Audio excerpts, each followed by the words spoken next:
खरं तर हा निषेध आंदोलन आज महिला आघाडीच्या वतीने आणि नगरसेवकांच्या वतीने करण्यात येतोय।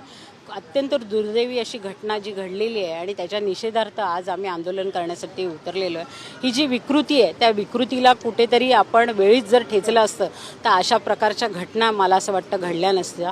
समाजामध्ये अशा विकृती अजूनही आहेत आणि त्या वेळोवेळी आपल्याला जाणवत असतात। कायदा हा कठोर बनवलाय पण तो इम्प्लिमेंट होतो की नाही ह्याचा पण विचार करावा लागतोय आपल्याला।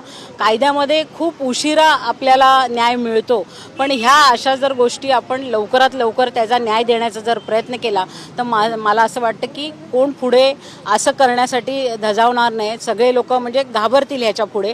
तर नक्कीच मला असं वाटतं सरकारने ह्याच्यावरती योग्य ती पावलं उचलावी आणि लवकरात लवकर जरी सरकारने सांगितलं असेल फास्ट ट्रॅक कोर्टामध्ये ही केस चालू आहे, मला असं वाटतं केस चालवायची पण गरज नाही। ज्यावेळी त्या विकृतीला आपण अरेस्ट केली आणि त्याने जर कबुली जबाब दिला असेल तर ते वकिलांचं जज समोर बसून त्याचं स्टेटमेंट घेऊन लगेच ताबडतोब फाशीचा निकाल त्यांनी जाहीर केला पाहिजे होता।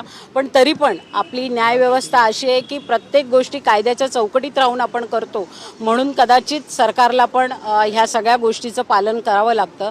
या मुलीवर आघात होताना नुसतं कुटुंबावर आघात नाही झाला तर संपूर्ण समाजावर संपूर्ण माणुसकीवर आघात झालेला आहे। कारण वयाची मर्यादा कुठेतरी ओलांडून अशा प्रकारे 3-4 वर्षाच्या मुलांवर पण अत्याचार होत आहेत। महिलांवर तर होत आहेतच पण 3-4 वर्षाच्या मुलांना देखील सोडत नाही।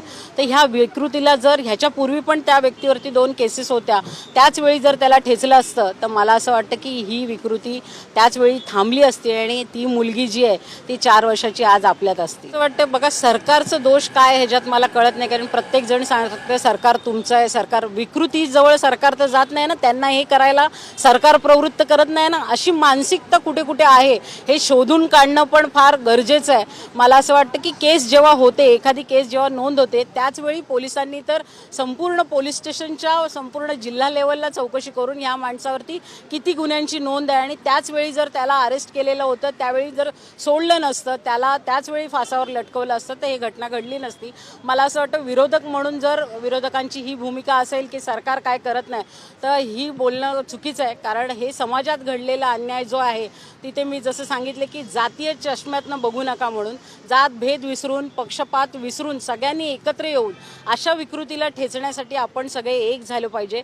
तिथे कुठे सत्ताधारी आणि विरोधक ही भूमिका नसली पाहिजे आणि ही मानसिकता बदलून तुम्ही फक्त सत्ताधारी म्हणून बोंबलत बसण्यापेक्षा जर तुम्ही आमच्याबरोबर येऊन ह्या विकृतीला ठेचण्यासाठी मदत कराल तरच खऱ्या अर्थाने या महाराष्ट्रातनं काय भारतातनं अशा प्रकारच्या विकृती संपवण्यात आपण यशस्वी ठरू। कोल्हापूर येथे ज्या 4 वर्षीय मुलीवर चिमुकलीवर जो अत्याचार करून तिचा दुर्दैवी असा हत्या केली आहे, अशा ह्या विकृतीला या माणसाला खरं तर त्यावेळेलाच फाशी दिली गेली पाहिजे होती। ज्या वेळेला मला वाटतं बदलापूर येथे अशी घटना आपले उपमुख्यमंत्री एकनाथजी शिंदे साहेब जेव्हा मुख्यमंत्री होते, मला वाटतं ही घटना त्या क्षणिक त्यावेळेला फाशी देण्यात आली होती आणि हे योग्य ते निर्णय खरं तर त्या वेळेला झाले पाहिजे होते की महिलांवरचे अत्याचार होतच आहेत आणि म्हणून मला वाटतं घटनेमध्ये राज्यघटनेमध्ये आणि कायद्यामध्ये अशा काहीतरी इम्प्लिमेंट झाली पाहिजे आणि त्याच्यामध्ये त्वरित त्या विकृतीला फाशी देण्याचा निर्णय खरं तर सरकारने घेतला पाहिजे होता। आज ठाणे महानगरपालिकेच्या बाहेर आम्ही सर्व माजी महापौर, मी महापौर, आपल्या सर्व नगरसेविका, सर्व महिला आघाडी आम्ही यांनी जाहीर निषेध इथे नोंदवला आहे आणि सरकारला एवढीच विनंती करतो की योग्य तो न्याय त्या कुटुंबाला तुम्ही देण्यात